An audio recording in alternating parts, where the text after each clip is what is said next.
Hello everyone and welcome to Keen here, and in this video I'm going to be going through some of my more prized vinyl possessions, some true grails I suppose. And when I was doing some preparation for this video, and it may surprise some of you to hear that I do any preparation for these videos, but in this case I definitely did, and I had a stack of vinyl that was quite hefty, kind of a beefy selection to go through. And after some consideration, I decided that I'm going to filter out quite a number of them, because I felt like they were more, sort of good finds rather than necessarily out and out grails. Because for me, a grail should be something that kind of means something to you in a particular way. It's almost like a bookmark to a particular place and a particular time. It's almost like a link to the past in many ways. And I think very few of my records actually fall into that category, and that I have a real strong link to. Now, one of the records I'm going to be showing in this video, I think, leans more towards being a good find than necessarily an out and out sort of grail. But the first one I'm going to be showing is without question a grail. It's true 100% grail for me. And it's this copy of the White Album. And the reason why this is a grail, because I just, first of all, it's one of my most favourite albums ever made. It's definitely one of my most favourite Beatles album. But it's more to it than that, really. It's an album that I put a sheer huge amount of kind of determination to try and get my hands on it. I looked high and low. I didn't leave one stone unturned when I was looking for this. I went through literally hundreds and hundreds of eBay lots trying to find it, and find a copy that I wanted. And I had a preference. I wanted an original UK press, preferably. It wasn't like set in stone, but that's kind of what I was leaning towards wanting the most, really. Although I would have maybe settled for a different press or that sort of thing if it came up. And that sort of thing. But ideally I wanted an original UK press that's complete and in good shape. And I had a budget for it, and I was looking through eBay. I was looking through lots and lots of record shops. This record, searching for this record enabled me to locate the various record shops that are in my area. I probably wouldn't have discovered as many or as quickly as I would have ordinarily if it wasn't for this record. This was like the key and a gateway to these other record shops and these other records that I've located over the years. A lot of it was kind of thanks to this album in a way. The hunt for it, I suppose. So yeah, I was looking everywhere. I remember walking in one record shop, or at least according to Google, it was a record shop, and I walked in and it was just a music shop that sold musical instruments. There was guitars and pianos and that sort of things. And so yeah, it was a real journey to go on. It really was. And at one point I was at an auction, and I don't mean eBay, I mean an actual real physical auction. And where you put your hand up to bid and things like that. So yeah, it was a real journey to try and find it. And in the end, I picked up a copy from eBay, and it was listed. I remember it was like a week-long auction, and I had my eye on it, like I had my eye on many other copies of the White Album.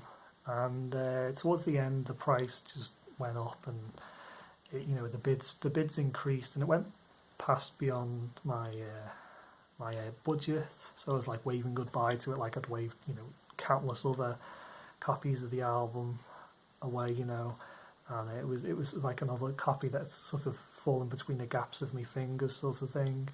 But the next day it got relisted. I guess maybe the sale fell through, I'm not too sure.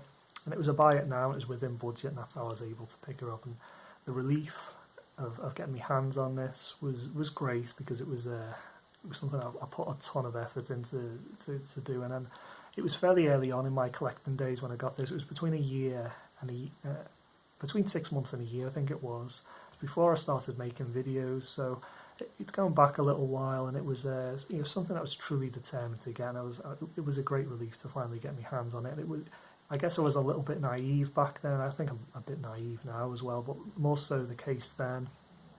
And I think as well, looking back on it, I was like, it was almost like someone going out trying to find a Ferrari for like, a grand or whatever. It's possible, I suppose, maybe, but it was very ambitious, and I think I was very ambitious to try and get it for the sort of money that I was trying to get. I don't think I'd be able to get it now for that sort of money unless I was really, really lucky. So if I was to replace this, it wouldn't be too hard in terms of finding it, because there's many out there, but in terms of finding it for the price, that's kind of, that I paid for it, that's kind of like a different matter entirely, really, because the market's changed and that sort of thing.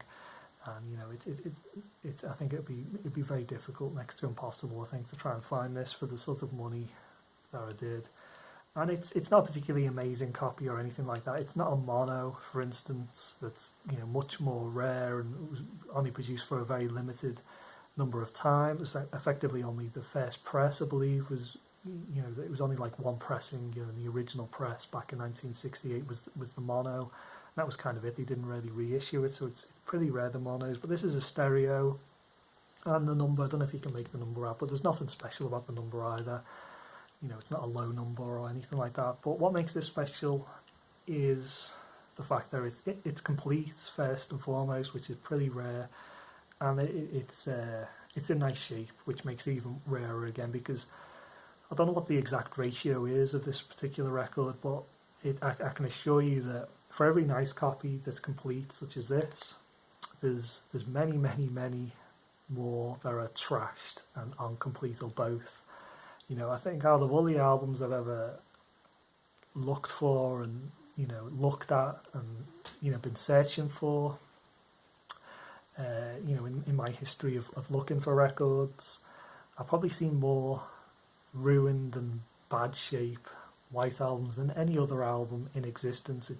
It's kind of amazing.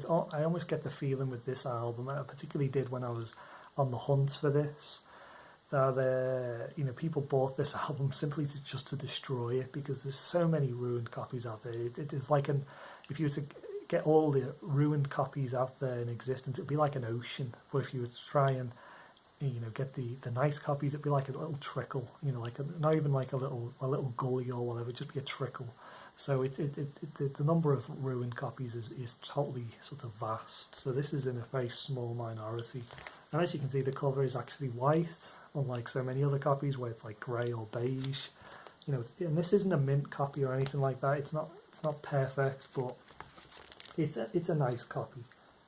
I wasn't so naive that I thought that I could have bought a minter back in those days for the sort of money, but I just wanted a nice copy, as long as it was pretty nice, and this is pretty nice, and it's complete as well. It's got all the cards. I'm not going to show these in too much detail because I'm guessing a lot of you out there watching this have seen this, seen all this stuff a million times before, but it's got the black inner sleeves as well, and these are typically the first thing to get missing, I believe, because they're pretty fragile and they get damaged and they get replaced and lost and that sort of thing. And it's got the poster as well, which I'm not going to open up, partly because you've seen it a million times and partly because I'm terrified of ripping it or whatever and doing some damage to it. And the vinyls, it's got both records, thankfully. It is a good copy. It does have both, and it's in good shape. It's not perfect, but it's pretty damn nice. Minor marks, sort of excellent condition, I suppose, is what I would define it as. And it was just really nice to play it and be able to play it without all those, 1960s and 70s, heel marks from, ladies' stilettos from parties that it's been to in its time, and just basically being destroyed over the years, and many different record shops that have scuffed it and that sort of thing, and been sold and bought and sold so many different times over the years. But yeah, it was nice to hear one that I think had barely been played. Somebody must have bought that and just not really. Maybe it was an older person who bought it, just recently got into the Beatles and played it a few times and didn't really do too much with it. So it's a nice example, and they're really, like I've mentioned, and I've gone into some detail. It's very few and far between. So yeah, that's definitely a grail, and it's definitely one of my most prized possessions, not just in terms of vinyl, but just in everything really. It really is an album that kind of means quite a bit to me. So we'll move on now to something that's a bit more of a good find, shall we say, than a true grail. And this album by Chuck Berry is called Rockin' at the Hops. And this is a very different story to the album I've just shown you, the White Album, because this was something I just walked into my local record shop a few miles down the road, and just down the road a piece, I suppose you could say. And I walked in, and I was just rummaging around, and I found this, and I wasn't really on the lookout for anything by Chuck Berry or anything like that. And it was just one of them things. I just stumbled upon it and thought, I'll give her a go. I couldn't really find anything else I was interested in.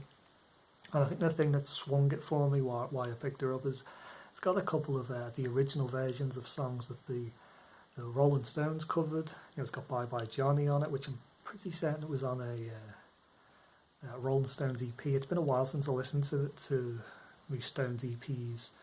Or it's got on it Down the Road a piece, which is definitely a Stones cover, a track that they covered.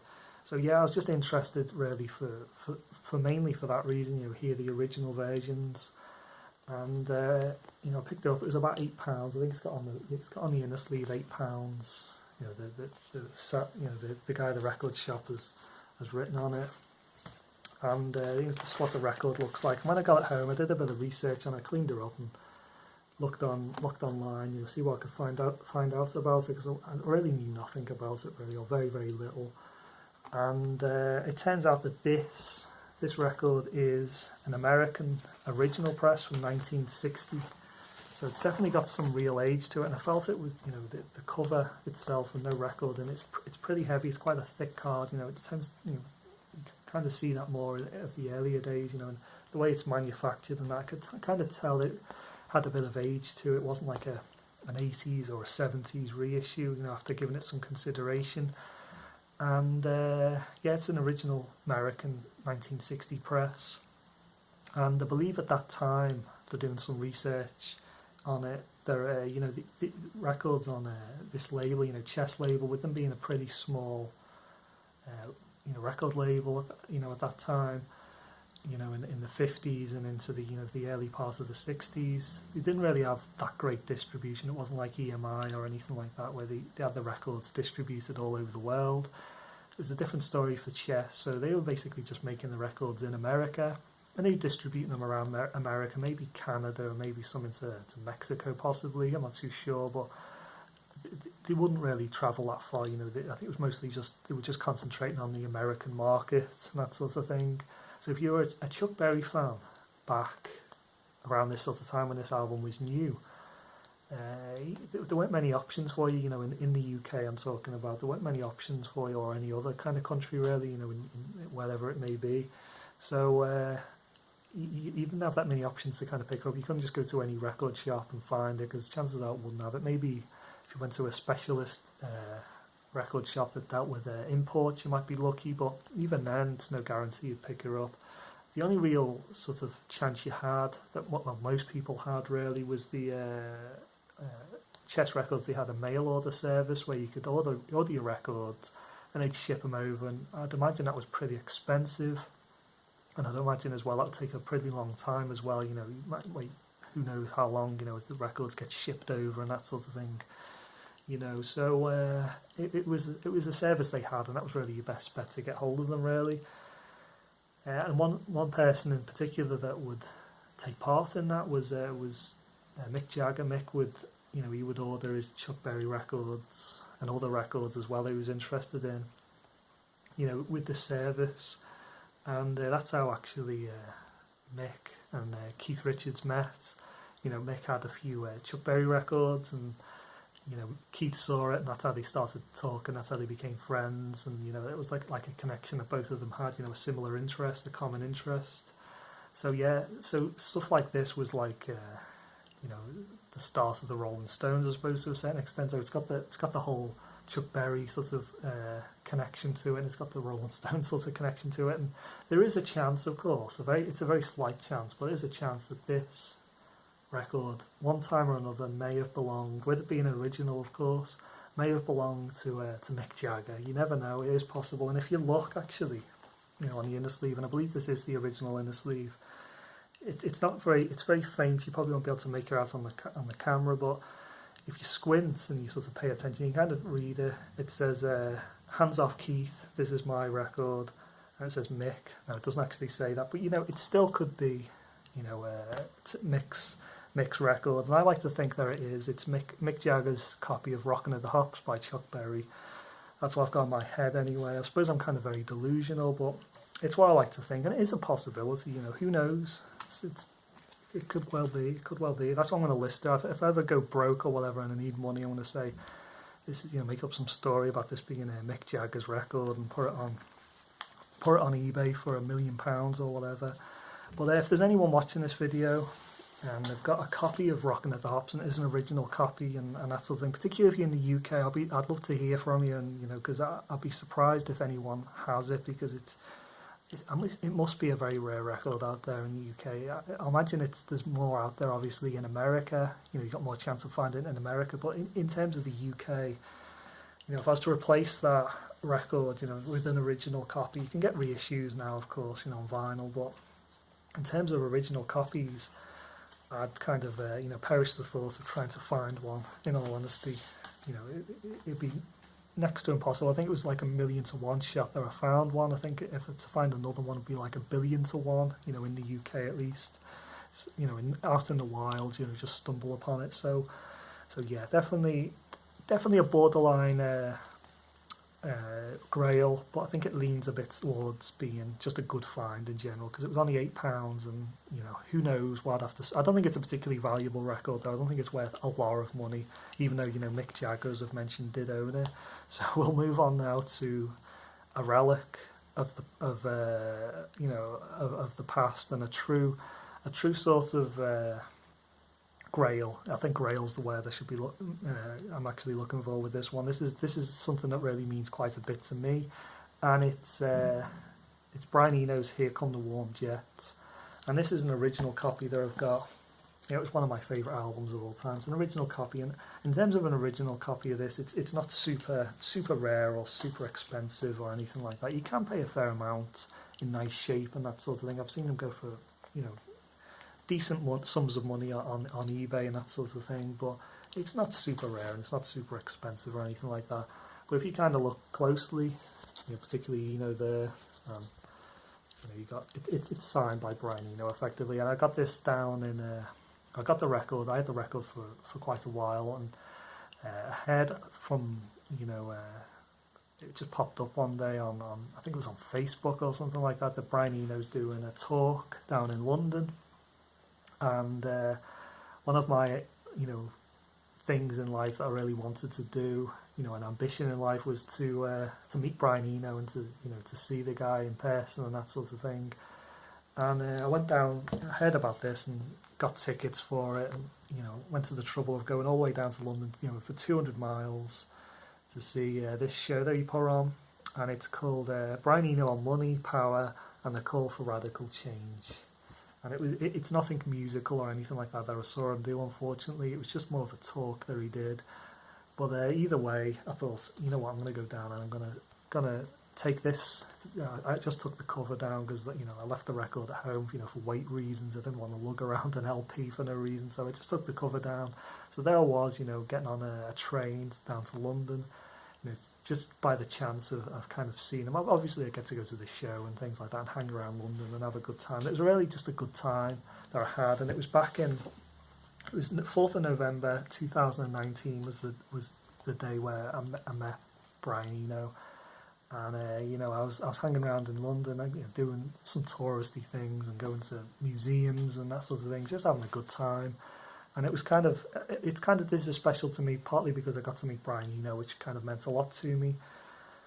And it was also as well a sort of like a happy time as well. Before it was 2000, the end of 2019 sort of thing. Before the virus started to come around, as it would in 2020. So it was a few months before it. So it was kind of like the happy time before the crap time, I suppose, in a way. And it kind of reminds it's a bit more it's a bit more of a precious memory, you know, of recent times, you know, when things were, you know, not as complicated or as horrible as kind of they are now, with all these people dying and everything. So yeah, it's just a more happy time really. And after the performance that he gave, you know, of his talk, I kind of left the place, you know, and I was outside in the street. I was hoping he'd come out and he'd get in, maybe going towards the car. There was a car sort of waiting. I wasn't sure if it was for him or somebody else. And I thought maybe, you know, he'd pass by and I'd just ask for his autograph or something like that. And I was thinking, is this the right thing to do? You know, I've gone through all this effort. I've got, you know, to get here and everything. I've travelled and I've paid quite a bit of money. You know, I was staying at a hotel and everything. So, you know, I don't want to throw away this opportunity that I've got now. You know, if I make the wrong move now, I'm going to regret it. So I went back into the building. Luckily, the bouncers let me back in, you know, because I thought maybe they wouldn't, because, you know, the show's over and everything. But I went into the lobby and I was just looking around, see if I could see him, because he didn't actually say he'd hang around or do anything like that. And I suppose this is kind of stalking to a certain degree, give or take, I suppose. But, you know, I was looking out for him. I couldn't see him anywhere with this big crowd of people. And then about 5 people, you know, moved out the way, and I saw him. He was kind of not that far ahead of me. You know, he was just a few, you know, about 20 yards ahead of me or something like that. And you know, I managed to approach him and speak to him, and he signed this. And I was, you know, it was like one of the most happy kind of moments really I had in, you know, quite a while. It was just a great moment, and I was very starstruck. You know, hugely starstruck, and it was kind of a bit overwhelming really. But yeah, he signed it. He signed it for me, and he did this as well. So he personalised it to a certain extent. I don't think Brian Eno's autograph is that valuable. I think there's editions of his, special editions of his records where there was like thousands of them made, and he's hand signed them. So if you want his autograph, it's not too difficult to get your hands on. But you know, this is an original copy of this album. You know, and it's in pretty good shape, and it's signed. So you know, and it is 100% genuine as well. He signed it right in front of me. So yeah, it was a great time really, and it was you know, it kind of was a highlight, not just in terms of recent times, but you know, of everything really. It was just so great to see the guy, and it kind of meant a lot. So yeah, this is definitely one of my most prized possessions. Probably, you know, it's up there with the White Album, you know, and that sort of thing. It probably is one of the most important kind of things that I own, you know. And I know you shouldn't put too much emphasis on things, you know, people are obviously more important, but in terms of things, and you know, memories are obviously important, that kind of thing, but in terms of things that have got, you know, the White Album, the, you know, Brian Eno record, you know, these things kind of mean a huge amount to me, and you know, it was great to meet the guy. And I've still, this is how much of a fan I am of Brian Eno. I've still got the pen, you know, the pen is like behind me. I don't know if you can see it in the bookshelf. I've still kept the pen, and I haven't used it. So the last person to use it is Brian Eno, and that's the kind of the way I've kept it. You know, this is the Brian Eno pen sort of thing, and you know, it's a bit obsessive, I know, but I just really like the guy. So we'll kind of leave her at this before I tell you anything else that's kind of embarrassing and a bit creepy. So thanks for watching, guys, and bye bye.